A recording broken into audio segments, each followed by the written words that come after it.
In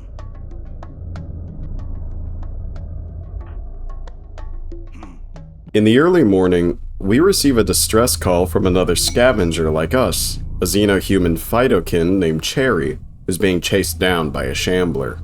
A Phytokin is essentially a plant-based xenohuman with genes specifically made to clean environments covered in waste and pollution. In other words, it's a plant human that actually prefers and thrives in completely polluted environments. Since our map is essentially freed of pollution, for now at least, Cherry won't be able to explore her full potential as a waste-cleaning Phytokin. However, her natural agricultural skills are unmatched by any of us at Lake Mountain, so we will gladly accept her. Cherry arrives pretty far from the entrance to our camp. Let's see if she can make it before the shambler arrives. As Cherry makes her way to camp, manhunting guinea pigs from north of her position close in on her.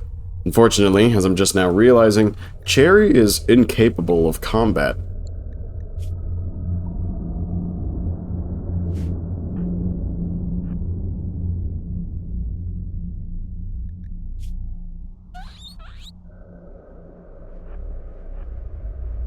As Cherry runs for it, her pursuing shambler enters our territory. Shamblers are corpses reanimated by ancient mechanites, which also regenerate most of the corpse's limbs upon animating it. They don't want to eat your brains, they are simply mindless beings that feel no pain, and will do anything they can to kill you, like a bunch of Mr. X's walking around. Shamblers aren't capable of using weapons, though this corpse has a turret pack strapped to it, which is still online.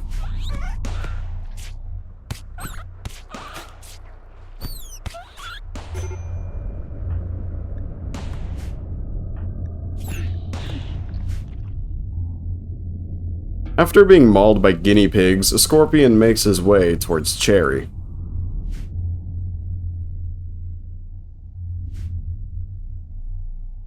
Also, behold the power of a shambler wearing armor. Wait till we start getting attacked by hordes of these things.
In the morning hours of day 32, Maria shares her deserter intel with her new family.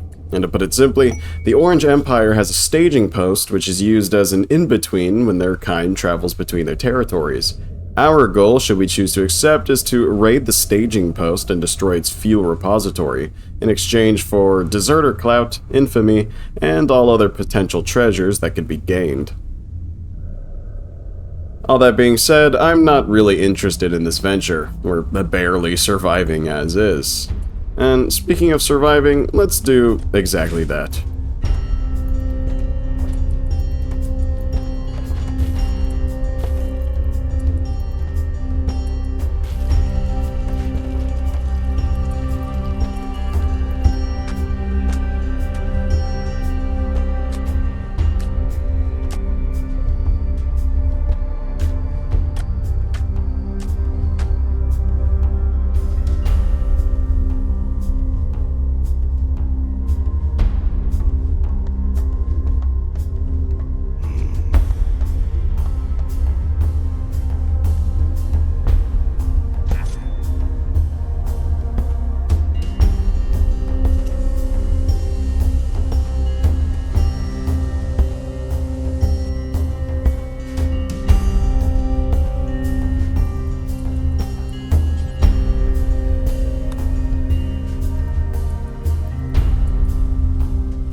In the later hours, Maria returns to the ancient danger and collects the relics hidden therein. We're gonna avoid opening the cryosleep caskets though. This ancient danger already brought one pawn within inches of his life, no need to give it another. The ancient danger itself contains a one-time use psychic soothe pulsar, which produces an uplifting and morale boosting signal when activated, and a shard animal pulsar, another one-time use artifact that produces a signal which enrages all nearby wildlife to the point of becoming manhunters. This one could be especially useful in the event of an especially dangerous raid. On the morning of day 34, our latest tribal thinking session winds up being a monumental success. Ignore Cherry crawling on the ground, by the way, she's recovering from food poisoning. Anyway, this ritual winds up being so successful that we unlock agriculture and mining at the same time. We also attract a nearby wild woman to our colony, a 72-year-old woman named Royo, who has all-around decent stats, with excellent medical skills. A fine addition to Lake Mountain. With our newly acquired knowledge, Maria and our other best hands will begin mining into the mountain, and our skilled growers like Cherry will begin cultivating their first farm. Later on in the day, a neutral mercenary crash lands onto our territory.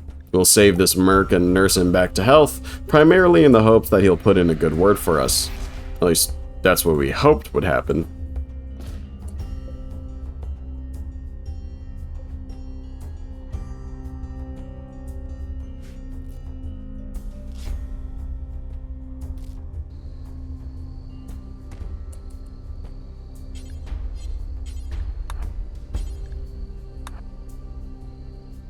In the early hours of day 35, our mercenary patient mutates and dives straight for a sleeping scorpion.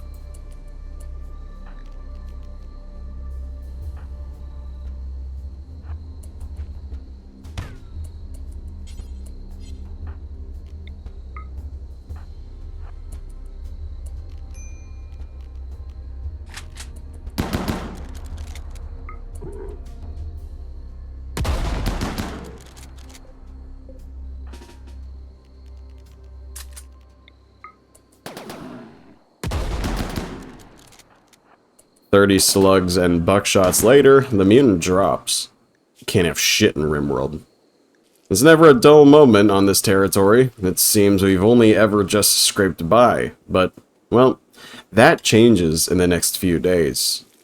See, we've spent all this time surviving. Now it's time we thrive."